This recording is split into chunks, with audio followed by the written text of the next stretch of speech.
YouTube, what's going on? I know it's been a couple of weeks, and I apologize for the late upload. You know, I had a video prepped with the Miata, but the sound and the quality didn't come out too well. And I'm not sure exactly what's going on with the GoPro sometimes, but it was just not good enough for me to upload. So I couldn't do that yesterday, but today I'm here to talk about another advanced tip on driving a manual transmission. So those of you who have been following my channel, you know that I have 2 other videos on how to drive manual, and again, I apologize for not having a foot cam. I'm still working on getting another camera and getting the proper way, I wouldn't say a proper, but a really reliable way to mount the camera like at my feet without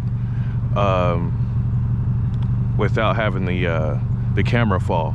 So I'm working on that. Hopefully I can get that solved by this week, and then I'll start having foot cams in pretty much the majority of my videos, just to kind of add a little different flavor to the video and make it a little bit more unique rather than just a POV. So I'm definitely trying to upgrade the content a bit as I go along, but so just bear with me on that. But today I wanted to bring you guys another advanced tip on something that you guys all will ultimately want to learn in driving a manual car, and that's downshifting. I don't know if I went over it too much in my previous 2 videos, but in this one I'll more or less describe the heel and toe technique, what I believe it's for. Again, this is just my opinion. Everybody has their own opinion on why they use heel and toe and why wouldn't they. But I'll talk to you briefly through it and try to be as detailed as I can, just to make sure that you got the proper information that you need to you know, execute this move properly. And as you can see here, I got a little battle wound there on the bottom lip. I figured I can get that fixed. It's not really a big deal because I was going to get a front lip, and I'll get that repaired. It's not, it doesn't bother me that much, so I'm not in a complete hurry to get it fixed. But I mean, this is going to be ultimately my track car, so I'm gonna thrash it a bit, but I'll make sure it's back up to where it should be, hopefully by the next month or so. Anyways, but yeah, so without further ado, I will describe the heel and toe technique the best way I can, so that you can have a clear picture even without the need of a foot cam. So for those of you who are new to this technique, welcome. You are now into the, I would say, semi-advanced stage of driving a manual transmission, and probably, and I would say, and arguably the funnest part, especially if you got a good exhaust. And I would have done this, little disclaimer, in the Miata, but I don't have an exhaust, so you really I couldn't illustrate or demonstrate properly the sounds that you can hear from the engine and kind of gauge. Although I do downshift in that car, it's just, I have so much seat time in that car. Downshifting to me in that car is just, it's seamless, but you don't really get the extra pops and bangs and the sounds that you would get if you had an exhaust. So thus we are in the GR86. So anyways, so heel and toe, before we take off, I would say there are 2 or 3 different techniques that you could use to heel and toe downshift. For those of you who got little baby feet, I would say size 9 and below, you will probably do the ankle flexor technique. I would call it the initial D technique, because this is what they all do. Obviously, being made in Japan, a lot of the people there are naturally smaller than we are here in America. So what you would do on the technique is, I wish I could again show you my foot, but this is, my hand is my foot. So basically what you would do is tap the brake lightly and flex. Boom, blip the throttle. Blipping the throttle would be this. Hold on, I'm in neutral, so I'm good. I'll blip the throttle. That's blipping. Now, also bear in mind that every engine is different. So blipping the throttle may not give you that much leeway to rev match. This car is being a boxer engine. It's a Subaru at heart, so it gives me a lot of lag and a lot of play time in order to get into the gear I need to get into. So learn what your throttle does at what specific pressure that you need to blip. And for this car, these gears are about a little over 1,000 RPM difference. So I used to use that as a rule of thumb, and when I used to just stare at the RPM gauge and try to, you know, teach myself this technique. But now this car and I have so much chemistry, I don't really need to look at what I'm doing. It's more instinctual now when I'm downshifting. So I'll demonstrate, but like I said, for those of you who are size 9 and smaller, this will be the best technique for you, with you tapping with your upper part of your foot here and then flexing to the throttle like that. For me, I could do both, but again, for smaller feet, you'll probably be better off doing that. And wear some athletic shoes. I would say running shoes will be best, so you can flex your ankle. If you're wearing any other shoes, it might be rather difficult once you're learning. But once you kind of get used to it, you'll be able to do it whenever. And that's the best part. And for those of you who have bigger feet, like myself, like 9, 10 or above or whatever, what you could do is put your foot on the farther right of the brake pedal, and then you're flexing this way. You're flexing, instead of flipping your ankle, you're flexing here, if you could see that. So I'll demonstrate that as well. So what I'm doing now, see, it's easier for me because I have bigger feet and it's faster. So the thing is, you want to be fast with this. You don't want to struggle blipping the throttle, because if you money shift, obviously bad things can happen. So you want to find the technique that's best for you and that works best for you at any particular time, because eventually when you get used to it, you will default to what works best for you. For example, when I'm on track, I heel toe like this because it's faster. It's way faster, and I naturally put my foot like resting on the right side of the brake. So before I go into too much detail with, let me roll my windows up just a bit so I don't have to scream. Before I go into too much detail with, you know, more comments about the heel and toe, what I would also recommend before you even start the heel and toe downshift is learn how your brake pedal responds to certain pressures with the edge of your foot, because you're not necessarily putting your foot, the ball of your feet, all the way on the brake when you're heel and toeing, unless you got a long foot and you're flexing like a person with a smaller foot. If you're doing that, then, you know, brake feel, you'll probably be used to it, but it's a whole different feeling when you have your foot on the edge of the brake and you begin to try to blip the throttle. So I would get used to doing that motion and getting used, when you're driving, getting used to what it feels like and how fast you're slowing down, so you know exactly the amount of pressure that you need to put on the brake in order to execute the downshift. So am I gonna go on 95? I'll go on 95. I mean, I do need to go get coffee, but I'll demonstrate a couple of downshifts for you and show you that also you don't necessarily need to you know, brake to downshift, to blip the throttle and downshift properly. For those of you who have newer cars, I would say 2017 or newer, maybe cars that are a little bit more expensive than this. Although if you do have an 86 or Miata, no, I'm not sure about the Miata, but an 86 BRZ 22 version of ZN8, you can get a tune. If you do get your car tuned, you can get the blip, the auto blip feature on the car.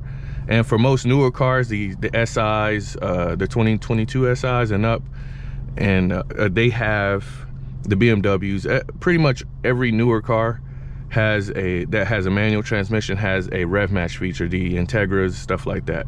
So basically, instead of blipping the throttle and rev matching yourself, all you have to do is downshift from 4 to 3, and it'll blip for you in accordance to what gear you're trying to go into. So a couple of years ago, I would say the community frowned upon the auto rev match, at least in the YouTube scape, and they rather do it themselves. But now it seems to be more welcomed, I guess, maybe because more cars are doing it. And I mean, it's obvious, right? They're getting better with the features, so it's easier, especially if you're trying to cut off time, right? So if you're trying to cut time on the track, rev matching, auto rev matching is definitely a feature to have, because that'll be one less thing you have to do. But I would venture to say that rev matching yourself becomes so instinctual, I don't even think necessarily it wastes time, but then again, that would be me. But it seems like auto rev match is definitely a welcome feature. So you know, that's cool. I don't have it, but I do plan on, when I get this car tuned this summer, to have the auto blip to see if it'll work for me on track and if it cuts time. But I'm always going to spiritively drive this car, other than taking it on the track. So I'm okay with, you know, rev matching myself, and I actually prefer it, honestly. But we'll see, and I'll definitely give you my review on the auto blip feature when I get that on my car. So we'll see. But anyways, here's a few demonstrations of a downshift that I could do here. So I'm gonna rev match here. And for this car, it's a lot easier because of the lag that you get with rev matching. And the Miata, you gotta be quick and you have to be very precise on what you're doing, because man, it could definitely catch you off guard, and the gates will lock on you if you're not quick enough. And sometimes you can grind the gears. I'm just telling you from experience. So always, I would say, is know your car, and know what you're trying to do at that particular time, and commit to it as well. Because if you flake on it and you money shift, I'm not saying your engine's gonna blow up at that point in time, but you know, you could really harm the engine. And speaking of harming the engine, there was a dang, this sun is still out. There was a thing going around, you know, I think around a couple of years ago, 2 or 3 years ago, where they had a I want to say a segment on, does rev matching, downshifting, and like engine braking in a sense harm the engine long term? I didn't hear any definitive answer on that, but I can tell you, for as long as I've been driving manuals, I've never heard of an engine getting damaged for you properly downshifting.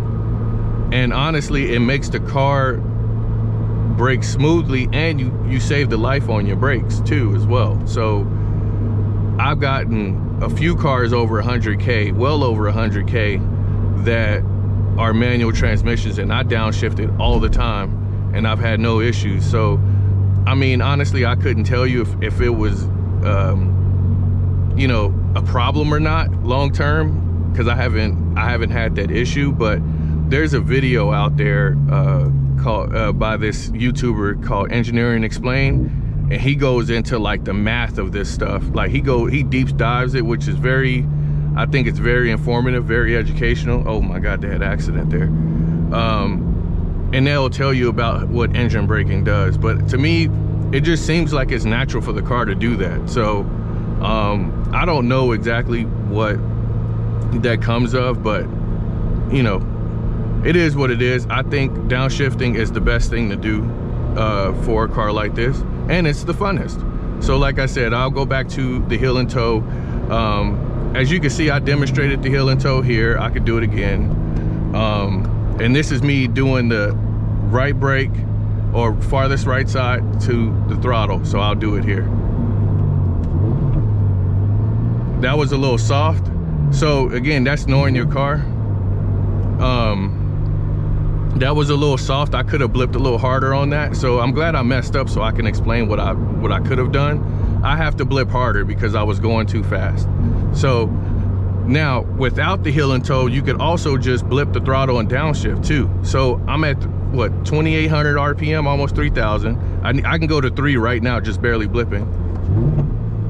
See, you don't really need to heel toe every single time. I believe that heel and toe is great for